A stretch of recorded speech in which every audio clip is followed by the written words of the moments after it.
So this will be on metaphysical realities of justice, not the idea of some denomination of some religion, but the world as it is, with the blessings of our dead idolic shadow friends.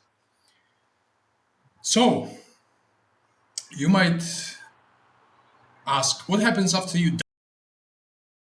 First things first, no god or devil judges you, but the shrouds of the dead.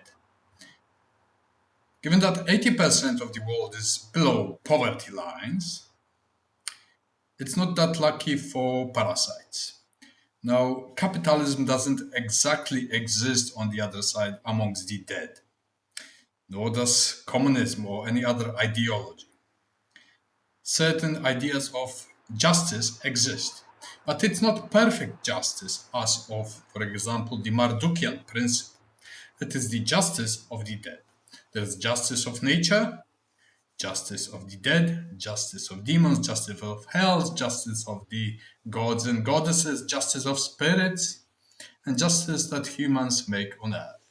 And when this human justice conflicts with the justice of nature and the dead and demons and gods, there is a metaphysical error here on the side of the human beholders. So,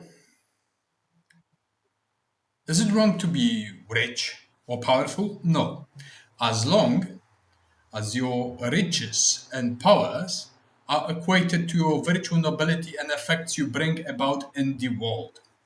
In other words, someone very powerful or rich, like Trump,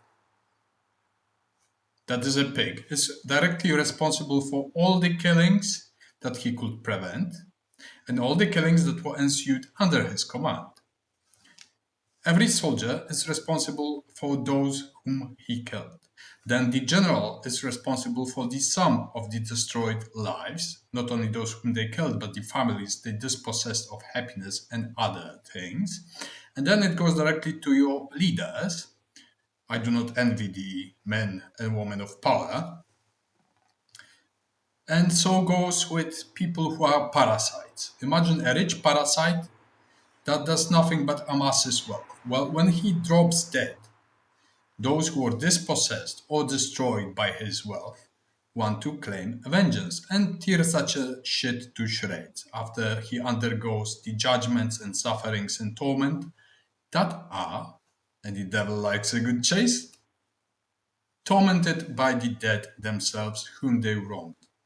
Remember, the justice of the dead, it is not a perfect justice. When you hurt someone and turn someone into a malignant, hateful spirit, don't expect that he will treat you very well on the other side.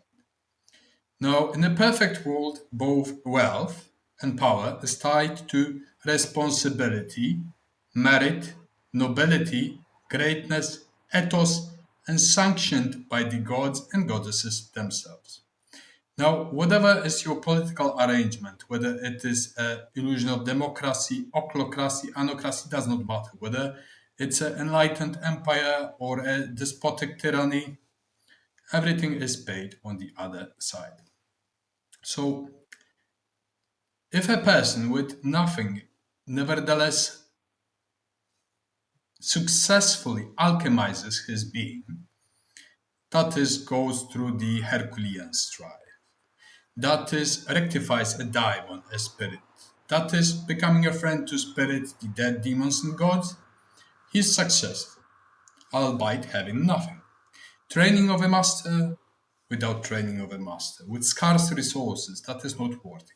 Now, if you're a very rich person or a very wealthy and powerful person, and you have a chance to alchemize, you may alchemize, you may extract those beautiful godly qualities, but under condition that you are also accountable for your merit and nobility to everyone else. Now, there was a saying once in the Sayings of Kings and Commanders in Plutarch that those who are governing, commanders, generals, leaders, should be better than the society that they govern. When it's upside down, things go wrong.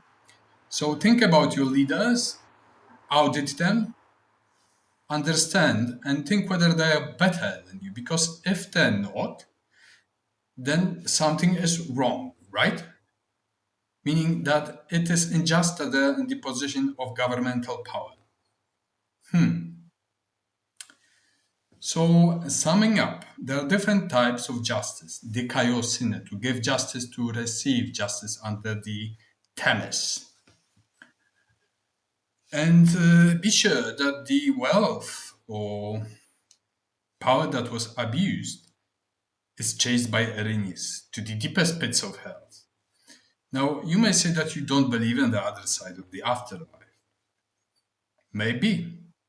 I see with my etheric thanatarchic sight the other side all the time. You may call me a modern Dante. I visited the Abyss, I visited Styx, I visited the Acheron. I visited the burning flames of hell. And I visited the stars, the planetary spheres, and so on, so on, so on. I've been a traveler with my soul, with my shadow, with my spirit to many worlds. So, remember, whatever arrangement is made on earth, political, religious, ideological, if power and wealth is not based on justice, and it was more simple in the ancient Greco-Roman times, much more civilized, but there were smaller populations. Now, with the great populations across the globe and an army of dead that, well, didn't end up too well, I'd rather not be in a position of power and wealth. Because I'm afraid that my spine would break, for example, that my ethos would suffer, and that I would not match it with my merit and nobility. So who wins? The poor? The rich? No. Those who preserved nobility, ethos, greatness, and merit at heart. Those who may be beggars, but they have qualities of emperors. Those who may be wretched or poor, but preserve this nobility and decency of humanitas, humaneness, a very important virtue. So, think Marcus Aurelius, humanitas, the equality of being humane. And think Marcus Aurelius as a philosopher, commander, magician, theologist, reformer. At the same time, think about the effects he brought about to everyone in the empire. Now, that is a truly Saturnian rank, pater patrum, the golden sphere of Saturnian heavens. Now, by this contrast, try to see what your governing elites, what your powerful elites and wealthy elites have to bring to this world. Because if they have nothing on the table apart from amassing wealth and power and making a total feces swamp for the rest, then that's what happens to them. They drown in their own swamp and feces. Because if they won't pass the judgment of the dead, no filthy Jewish god or Jesus, some freak on the cross who was a relevant piglet, will help them.